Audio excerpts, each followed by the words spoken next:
The air at forward operating base Nightingale tasted of grit and cold metal. It clung to the back of the throat, a permanent reminder of the high-altitude desolation in the Zagros mountain range. Sergeant Eva Rostova stepped from the rear ramp of the Osprey, her boots landing on the pierced steel planking with a quiet, final sound. The wind whipped her dark hair across her face, but her eyes, the color of slate under a winter sky, were already scanning the perimeter. The concertina wire, the HESCO barriers, the distant sangars manned by shadows. She absorbed it all in a single, fluid sweep. Behind her, 2 younger data technicians stumbled out, blinking in the harsh sunlight, clutching their pelican cases like life rafts.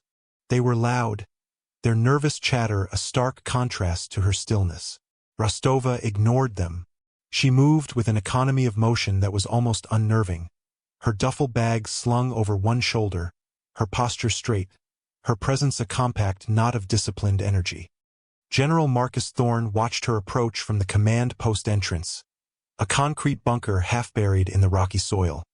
He stood with his hands on his hips, his jaw set in a permanent expression of impatience. He was a big man, built like the battering ram he believed himself to be, and he cultivated an aura of brusque, no-nonsense authority. Beside him, Major Kent, a man whose spine seemed to have been surgically replaced with a hinge, smirked.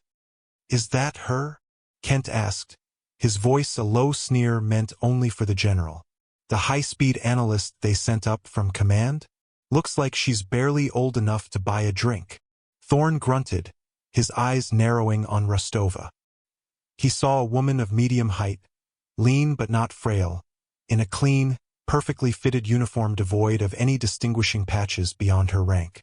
Her file had been thin: Eva Rostova, Sergeant, Signals Intelligence.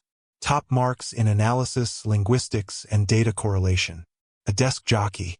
A numbers cruncher sent to this godforsaken peak because some REMF in a climate-controlled office thought his tactical instincts needed a digital supplement. The insult was palpable. Rostova stopped 3 paces from him, her gaze level. She didn't salute immediately, instead letting her eyes briefly flick to the major, then back to the general's 4 stars. It was a microsecond of assessment, but Thorne felt it like a physical touch. "Sergeant Rostova reporting as ordered, sir," she said. Her voice was calm, low, and carried no trace of the exertion of the flight or the intimidation of his rank. "At ease, Sergeant," Thorne clipped out, forgoing the salute. He gestured vaguely toward the cluster of tents and containers. "Find the S2 tent. Major Kent will get you situated. We have a briefing at 1600. I expect you to be up to speed on Operation Sundown. Don't be late." He didn't wait for a reply, turning on his heel and striding back into the command post. The dismissal was absolute. She was a piece of equipment to be stored until needed.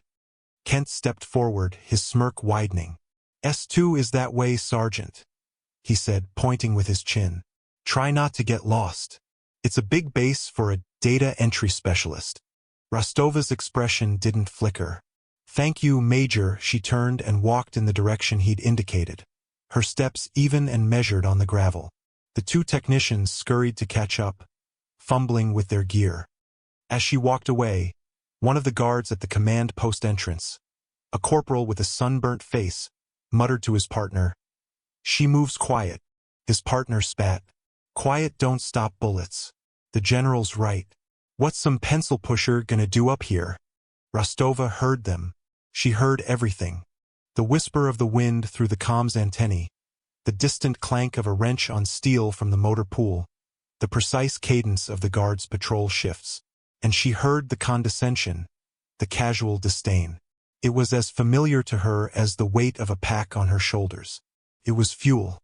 She filed it away, another piece of data in a threat assessment that was constantly running, a silent subroutine in the back of her mind. The most dangerous element on this FOB, she concluded in that first 5 minutes, wasn't the insurgents in the valleys below. It was the arrogance in command.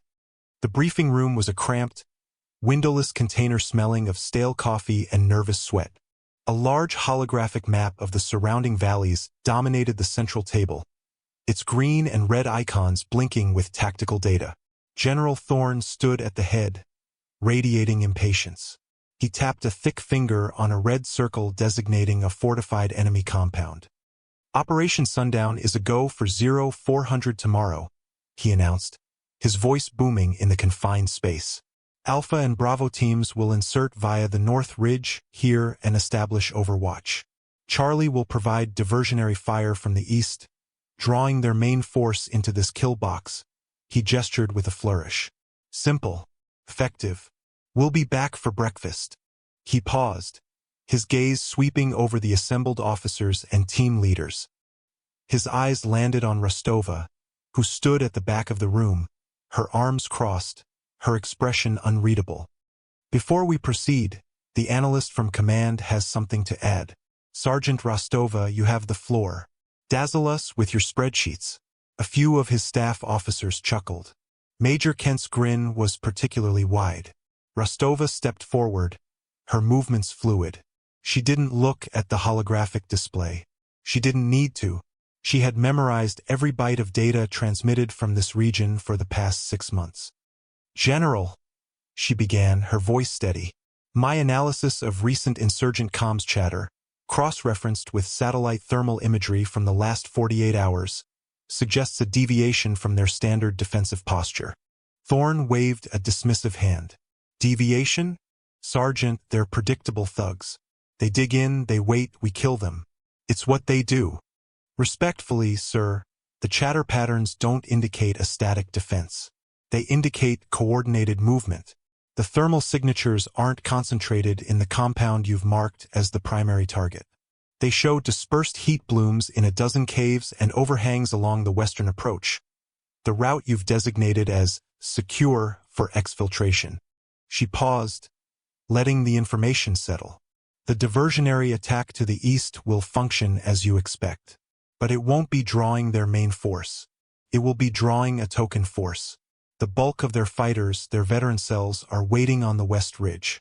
They're not defending. They're preparing an ambush. Your teams will walk right into it on their way out. A silence fell over the room. The team leaders, hardened men who trusted their gut and their general, shifted uncomfortably. Thorne's face had darkened to a deep, mottled red. Are you telling me, Sergeant, he said, his voice dangerously low, that your algorithms and your heat blooms are more reliable than 3 decades of my combat experience? Are you questioning my tactical plan in front of my men? I am presenting a data-driven threat assessment, General. The data suggests the enemy is anticipating your exact plan of attack. They are baiting a trap. Thorne took a step toward her, his large frame looming. And what do your numbers suggest we do? Cower here on this mountain because a computer program got spooked? We have a window, Sergeant. We have actionable intelligence on a high-value target in that compound. We are striking. The HVT is likely no longer at that location, sir, Rostova stated flatly. The intelligence is 72 hours old. Their comms patterns show a high-level transmission originating from the Western Ridge 6 hours ago. He's moved. He's commanding the ambush. Major Kent coughed into his fist. General, with all due respect, this is speculative. We have solid human intelligence. Thank you, Major, Thorne snapped, his eyes still locked on Rostova. Sergeant, you are an analyst. Your job is to provide data, not to formulate strategy. You've provided it. Now return to your station. Your contribution to this briefing is concluded. The finality in his tone was absolute. He turned his back on her, a gesture of ultimate contempt, and faced the map again. As I was saying, Alpha and Bravo will. Rostova didn't move for a moment. She watched the back of his head, her own expression a perfect mask of neutrality. She had presented the facts. She had done her duty. The choice to ignore it was his. Without another word, she stepped back from the table and melted into the shadows at the rear of the container, her presence once again becoming a quiet, observant stillness. The men in the room quickly forgot she was there, their focus returning to the general's booming voice and the glowing map, a map that Rostova knew was not a plan of attack, but a blueprint for a massacre. She could see every step of the impending failure, a cascade of tactical errors built on a foundation of pure ego. And she could do nothing but watch it begin. The first sign of disaster wasn't an explosion or a cry for help. It was silence. At 0427, the comms link to Alpha Team went dead. Not static, not a garbled transmission, but a sudden, sterile emptiness. Corporal Jensen, the comms specialist, frantically worked his console, his face pale in the green glow of the screen. "Nothing, sir," he stammered, looking at General Thorne. "Total signal loss. Bravo Team is reporting the same. Alpha just vanished." Thorne stood rigid, his fists clenched. "Get them back. Use the burst frequency. They've probably just hit a dead zone in the topography."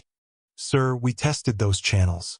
There are no dead zones on that ridge," Jensen replied, sweat beading on his forehead. Rostova, who had been monitoring a secondary signals intelligence feed in a corner of the command post, spoke without looking up. "It's a wide-spectrum jammer, General. High-powered. Military grade. They're not using salvaged equipment anymore." Thorne whirled on her. "I did not ask for your input, Sergeant." Before he could continue, the world outside erupted. A deep, guttural thump-thump-thump was followed by a series of deafening cracks as mortar rounds walked their way across the FOB. The ground shuddered. The lights flickered and died, plunging the command post into darkness, save for the emergency battery power of the consoles. Shouts and screams echoed from the perimeter. "Report!" Thorne bellowed into the chaos, his voice tight with shock. Major Kent, who had been thrown against a bulkhead, picked himself up. "We're under direct attack. Mortars inside the wire." The FOB's defensive systems, a pair of automated phalanx turrets, should have intercepted the incoming rounds. Rostova glanced at her screen. "The turret's guidance systems are offline, sir. The jamming signal is multi-layered. It's targeting our defensive frequencies as well." Thorne ignored her, grabbing a handset. "All stations, this is Nightingale 6. Repel boarders. Return fire. Target enemy positions." He was shouting into a dead line. The jammer had severed their connection to the outside world and crippled their internal network. They were blind, deaf, and alone. Another series of explosions, closer this time, rocked the bunker. Dust and concrete particles rained from the ceiling. A medic ran in, his face wild with panic. "Med tent took a direct hit. We have mass casualties. The generator is down. We have no power for the surgical bay." Chaos began to consume the command post. Officers shouted conflicting orders. Men ran in and out, their faces smudged with dirt and fear. Thorne seemed paralyzed, his strategy, his entire world, disintegrating around him. He had planned for a clean, offensive strike. He had no contingency for a sophisticated, coordinated siege. His arrogance had left him brittle.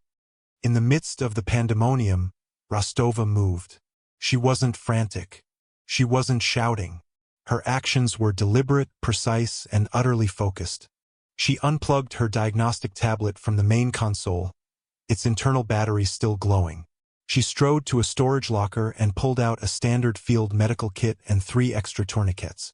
Then she grabbed an M4 rifle from the arms rack, checked the action, and slung it over her shoulder with an easy familiarity that made Corporal Jensen, the comms tech, stare. "Sergeant, what are you doing?" Major Kent demanded, grabbing her arm as she headed for the door. Rostova turned to him. Her eyes were no longer the calm slate of the briefing room. They were flint, hard and sharp. "The med tent is compromised. The wounded need a sterile triage point. This bunker is the most defensible structure. Get the wounded in here." The generator's primary fuel line runs along the eastern wall. It was a design flaw. It's been severed by the mortars. The backup generator is air-gapped and manually operated, but its ignition system is probably fried by the same EM pulse that took out the turrets. "I'm going to fix it. While I'm gone, you will set up casualty collection points against the west wall, away from the entrance." She wasn't asking. She was giving orders. Kent was so stunned by her sudden authority that he simply let go of her arm. "Who the hell do you think you are?" Thorne roared, finally snapping out of his stupor. Rostova paused at the doorway, turning her head slightly. The red glow of the emergency exit light cast half her face in shadow. "I'm the one with a plan, General." And then she was gone, disappearing into the smoke-filled night. For a moment, no one in the bunker moved.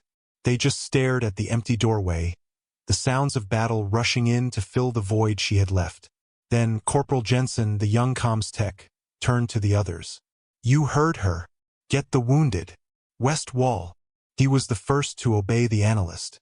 Slowly, then with increasing urgency, the others followed, a new, desperate chain of command forming in the wreckage of the old one. The world outside the bunker was a maelstrom of fire and noise. The air was thick with cordite and the smell of burning diesel. Tracers stitched green and red lines across the darkness. Rostova moved through it not like a panicked soldier, but like a predator in its natural habitat.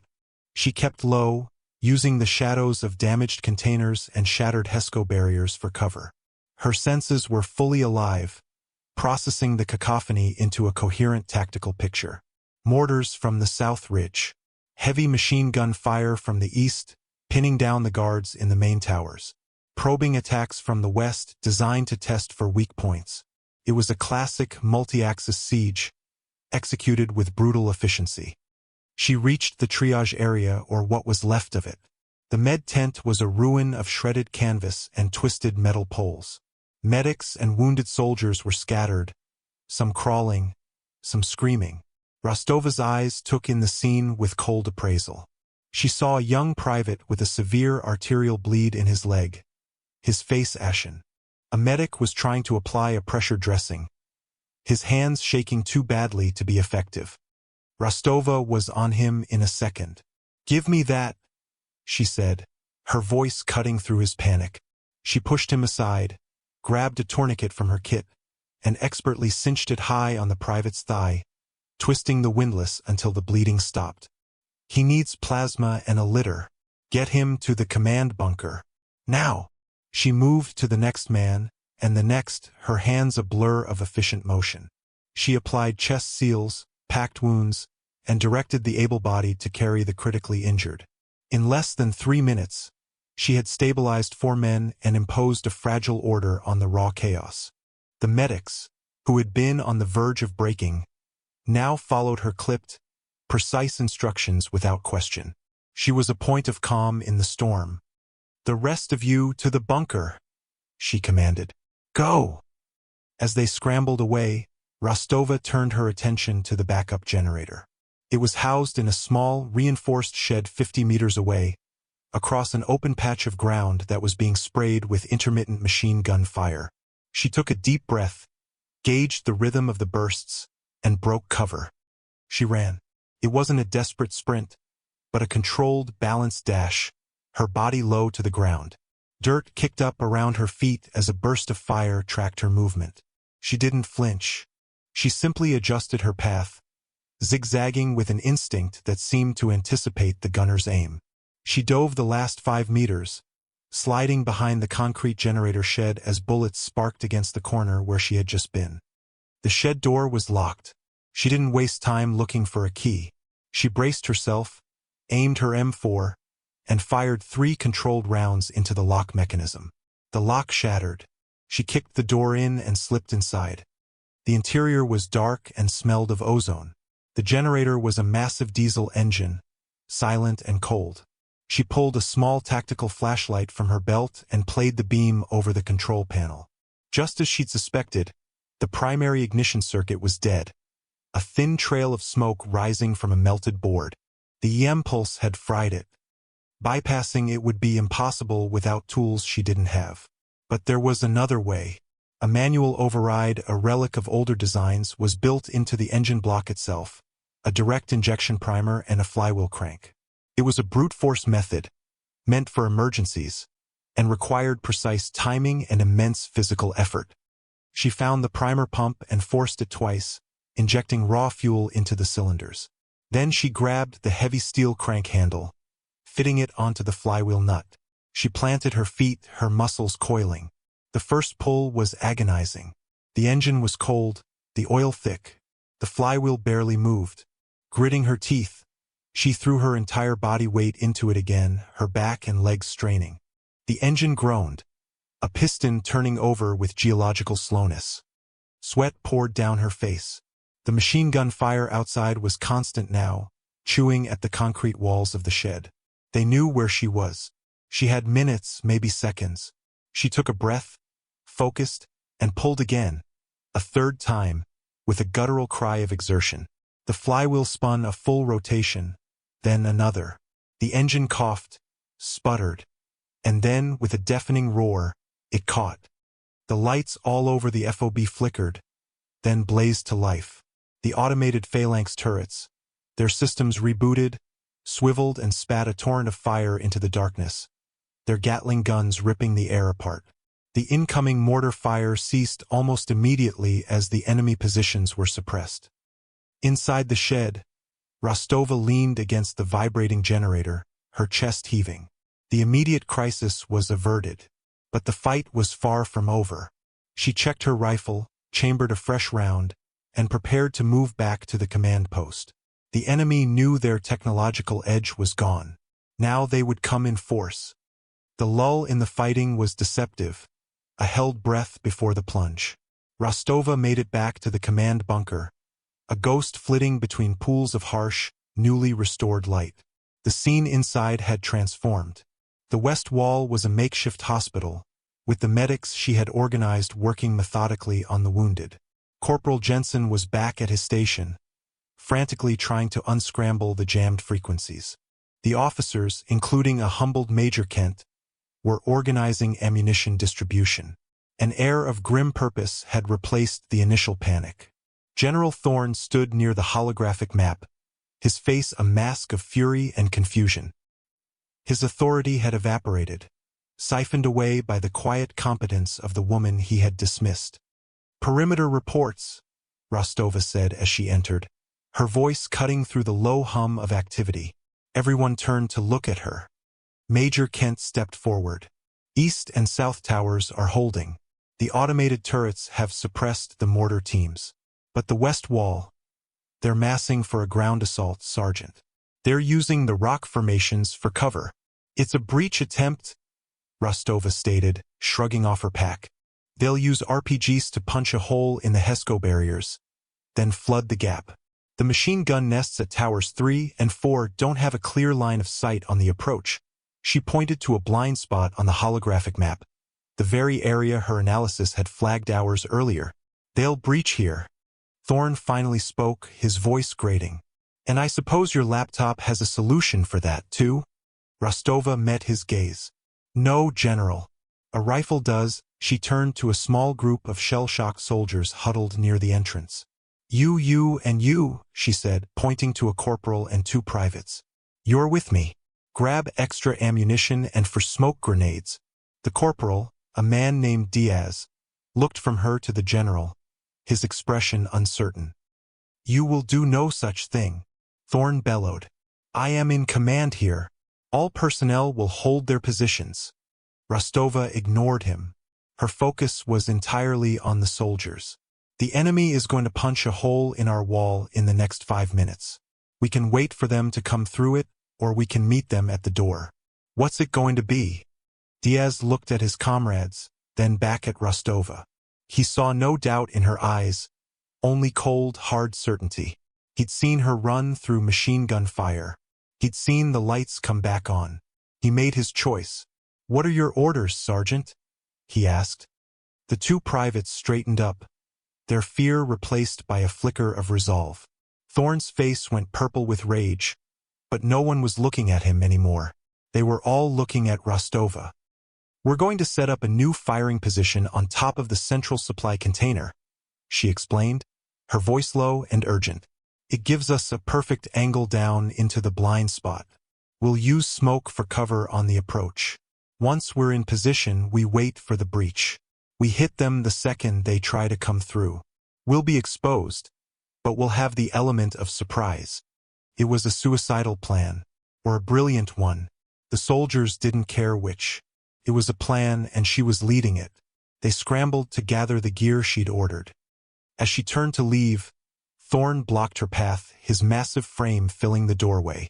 "I am giving you a direct order, Sergeant. Stand down." Rostova looked up at him. She was a foot shorter and 100 pounds lighter, but she did not back down. "You are relieved of command, General," she said, her voice quiet but carrying the weight of absolute finality. "What did you say?" he hissed, his hand grabbing her shoulder. "Under Article 92 of the Uniform Code of Military Justice," she continued, her voice never rising, "an order which is patently illegal, such as one that willfully endangers the lives of soldiers through gross negligence, need not be obeyed. Your refusal to heed intelligence, your failure to adapt to changing battlefield conditions, and your paralysis in the face of the enemy constitutes such negligence. You are unfit to command this post. Step aside." For a second, Thorn was speechless. The sheer audacity of it, a sergeant quoting the UCMJ to him in the middle of a firefight, was beyond his comprehension. His rage boiled over, eclipsing reason. He saw her not as a soldier, but as the source of his humiliation. He saw the way the others looked at her, then at him. He had to reassert his dominance. His move was clumsy, born of fury. He didn't try to strike her. He tried to humiliate her. He shoved her backward, intending to send her sprawling. But as he did, he deliberately stuck his boot out, a brutish attempt to trip her, to make her look like a fool in front of everyone. It was the last mistake he would ever make in uniform. The moment his leg moved, something in Rostova shifted. Her perception of time seemed to dilate. The frantic noise of the battle, the shouting in the bunker, it all faded into a dull roar. His boot, swinging toward her ankle, seemed to move with unnatural slowness. Her body responded before her mind had time to form a conscious thought. It was pure muscle memory, a deeply ingrained kinetic poetry honed by 1,000 hours of brutal, repetitive training in places that didn't appear on any map. She didn't stumble. She didn't retreat. She flowed with his push, using his own momentum against him. Her center of gravity dropped. Her left foot pivoted on the concrete floor, a whisper of rubber on stone. Her right leg came up, not to kick, but to check his tripping leg at the knee, arresting his movement and unbalancing him instantly. In the same fluid motion, as he pitched forward, his balance gone, her left hand shot out. It didn't grab his uniform. Her fingers stiffened into a rigid blade, struck a precise point on the side of his neck, just below the ear, the brachial plexus, a nerve bundle that controlled the arm and, when struck correctly, sent a cascading shock through the nervous system. Simultaneously, the heel of her right palm struck the mastoid process behind his jaw. The two impacts were milliseconds apart. There was no loud crack, no dramatic sound effect, just a soft, solid thud. General Marcus Thorn's eyes rolled back in his head. His body, which had been a vessel of roaring fury a second before, went completely limp. He collapsed like a sack of grain, his large frame hitting the floor with a heavy, undignified sound. He was unconscious before he landed. An absolute, profound silence descended upon the command bunker. The only sound was the distant crackle of gunfire from the perimeter. Every single person, Kent, Jensen, the medics, the soldiers, stared, mouths agape. They had just watched a sergeant, an analyst, drop a 4-star general with a single, elegant, terrifyingly efficient sequence of movements. Rostova stood over him, her breathing even, her stance perfectly balanced. She looked down at the unconscious general, her expression not of triumph, but of grim necessity. Then she looked up, her gaze sweeping across the stunned faces in the room. Corporal Diaz, holding a smoke grenade, was the first to break the silence. He had served a tour in Afghanistan, attached to a special operations task force. He'd seen operators move, seen their quiet lethality up close. He'd heard stories, whispers of legends, call signs spoken with a mixture of fear and reverence. He looked at the way Rostova stood, the way her eyes seemed to see everything, the impossible economy of her takedown of the general. A memory surfaced, a name he'd heard once over a crackling radio net during a mission gone sideways. A voice that had calmly talked a pinned-down ranger squad through a minefield. A ghost operative. A legend. Kestrel, Diaz whispered, the name barely audible. But in the dead silence of the bunker, it sounded like a thunderclap. The name rippled through the room. Kestrel. It wasn't a name from a personnel file. It was a call sign. Major Kent stared at Rostova, his face ashen. He finally understood. The thin file, the lack of patches, the quiet confidence, the impossible skills. She wasn't an analyst. She was a sheepdog sent to watch a flock run by a wolf. She was an operator, embedded under the deepest of covers, likely to observe and report on Thorne's command suitability. And he had failed the test in spectacular fashion. Rostova's gaze settled back on Diaz. "Let's go, Corporal," she said, her voice unchanged. "We have a wall to defend." She stepped carefully over the general's unconscious form and walked out into the night. Diaz and the two privates, their shock now replaced with a burning, fervent loyalty, followed without hesitation. They would have followed her into the mouth of hell. And in that moment they knew they were about to. The shift in the FOB's morale was seismic and silent. As Rostova, Diaz, and the two privates moved through the chaos, a path seemed to clear for them. Soldiers who had been firing wildly from behind cover now watched her, their movements becoming more controlled, more disciplined, as if by her mere presence. They saw the three soldiers following her, their faces set with determination, and they saw the empty space where General Thorne was supposed to be. No orders were given, but a new reality had asserted itself. Rostova led her small team in a low crouch along the line of blast walls. "Pop smoke on my mark," she said to Diaz, her voice a low murmur against the din of battle. "Green, then red. The color variants will confuse their spotters." They reached the final point of cover before the open ground leading to the large, central supply container. It was a 30-meter dash across a kill zone. "Mark!" Diaz pulled the pins and tossed the grenades. Thick plumes of green and red smoke billowed out, creating a churning, surreal wall of color. "Go!" Rostova commanded. They ran, heads down, into the smoke. The world became a hazy, colored fog. Bullets zipped through the screen, unseen but terrifyingly close. They reached the base of the container, a steel wall rising 3 meters above them. "Boost me," Rostova said to Diaz. The corporal linked his hands, and Rostova used them as a springboard, grabbing the top edge of the container and pulling herself up with a single, powerful motion. She rolled flat onto the roof, the M4 already in her hands, scanning the battlefield. The two privates scrambled up after her, with Diaz pushing from below before hauling himself up last. The view was perfect. From their elevated position, they could see directly down into the enemy's staging area, the blind spot she had identified on the map. Dozens of fighters were massed there, huddled behind the last line of rocky outcrops, preparing for the final assault. An RPG gunner was already kneeling, aiming at the base of the HESCO barrier. "They haven't seen us," Rostova whispered. "Wait for the breach. Diaz, you take the RPG. I'll take the machine gunner supporting him. Peters, Collins," she said to the privates. "Suppressing fire on the main group as soon as we engage. Controlled bursts. Make every shot count." They lay flat on the cold steel, the battle raging around them, but their small corner of it strangely still and silent. It was the calm of the hunter waiting for the prey to step into the trap. Below, the RPG gunner fired. The rocket screamed across the short distance and slammed into the barrier with a massive explosion, tearing a jagged hole in the wall of wire and gravel. A cheer went up from the insurgent fighters. Their leader, a large man with a beard, waved his arm forward, and they began to surge toward the gap. "Now," Rostova said, for rifles spoke as one. Rostova's first shot was a thing of precision. The enemy machine gunner, who had been setting up to provide covering fire, simply collapsed, a neat hole appearing in his helmet. Diaz's 3-round burst stitched across the chest of the RPG gunner as he was reaching for a second rocket.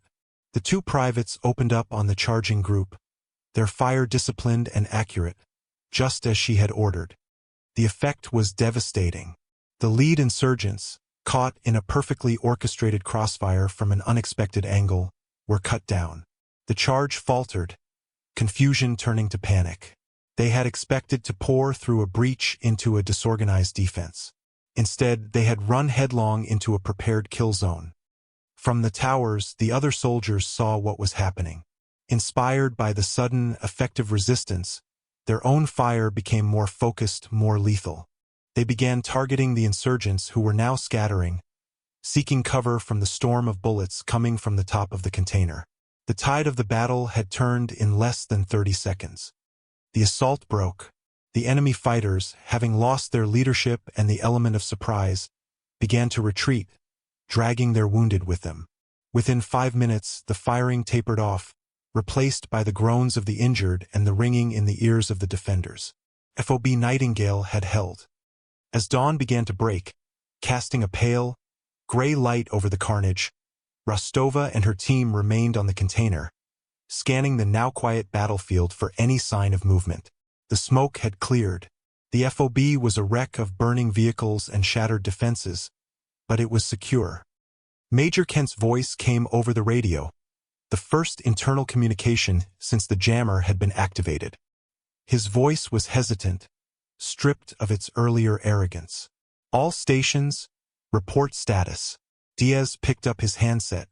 Watchtower 4 reporting, sir, he said, looking directly at Rostova. Area secure. Kestrel has the watch. A pause on the other end. Then, Kent's voice, quiet and filled with a new, profound respect. Roger that, Watchtower 4. Understood. The sun rose higher, a brilliant orange orb cresting the jagged peaks of the Zagros Mountains. The light illuminated a scene of quiet, exhausted ritual. Medics moved among the wounded, their work now aided by the full light of day. Teams of weary soldiers began the grim task of clearing the dead and repairing the perimeter. No one celebrated. They had survived, but the cost was etched on every face. General Thorne had been quietly moved from the command post floor to a cot in a secure room. His career was over. Everyone knew it. The official report would be sanitized, citing combat stress or a head injury from a mortar blast. But the truth would spread through the ranks like wildfire. A story told in hushed tones in mess halls and barracks for years to come. The story of the quiet analyst who had saved them all, and the general who had tried to trip her. Rostova eventually climbed down from the container, her rifle held loosely at her side. As she walked back toward the command post, the soldiers she passed fell silent.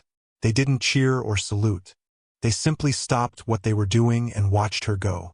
Some nodded their heads in a gesture of deep, unspoken respect. One young soldier, his face covered in soot, held up a canteen of water for her. She took it, drank deeply, and handed it back with a nod of her own. The gesture was a contract, an acknowledgement. She was one of them. More than that, she was the reason they were still alive. She found a quiet spot near the damaged comms tower, away from the activity of the main camp. She sat on an empty ammo crate and began to meticulously field strip her M4. Her hands moved with an ingrained, fluid grace, disassembling the weapon into its core components. She cleaned each piece with a small, oil-soaked rag, her focus absolute. The bolt carrier group, the firing pin, the star chamber. Every part was wiped clean of the grit and carbon of the night's work. It was a ritual of closure, a way of centering herself after the violence. The methodical, repetitive task was an anchor in the chaotic aftermath. She wasn't thinking about the general or the battle or what would happen next. She was focused only on the machine in her hands, the tool she had used to protect the lives of others. A shadow fell over her. She looked up to see Major Kent. He stood stiffly, his face pale, his eyes avoiding hers. He held a steaming metal cup in his hand. "Coffee, Sergeant," he said, his voice quiet. He didn't use her call sign. He didn't know if he had the right. Rostova paused her work, took the cup, and nodded. "Thank you, Major." Kent lingered, clearly wanting to say more but not knowing how. "The first transport is 2 hours out," he finally managed. "It's bringing reinforcements and a new CO, a Colonel Matheson. He's been briefed on the situation," he cleared his throat. "On you." She simply nodded again, taking a slow sip of the hot, bitter coffee. The warmth spread through her, a small comfort in the cold morning air. "Sergeant Rostova," Kent said, finally meeting her eyes. "What you did, we would all be dead. I was wrong. The general was wrong. We owe you everything." "You owe me nothing, Major," she replied, her voice even. "You owe it to the men we lost to learn from this. Arrogance is a heavier burden than any rucksack. It gets people killed." She turned her attention back to her rifle, her message delivered. The dismissal was gentle but clear. Kent stood for another moment, then gave a short, sharp nod and walked away, his shoulders straighter than they had been a day before. Rostova finished cleaning her weapon, reassembling it with the same practiced efficiency. As she slid the bolt carrier back into the upper receiver, the satisfying click echoed in the quiet morning. She looked out at the mountains, their peaks sharp against the brilliant blue sky. The air was clean now, the taste of cordite washed away by the high-altitude wind. A new day had begun. FOB Nightingale had held. And on a dusty patch of ground, a silent sergeant kept her watch, her duty done, her worth proven not by words, but by the quiet, undeniable fact of the rising sun.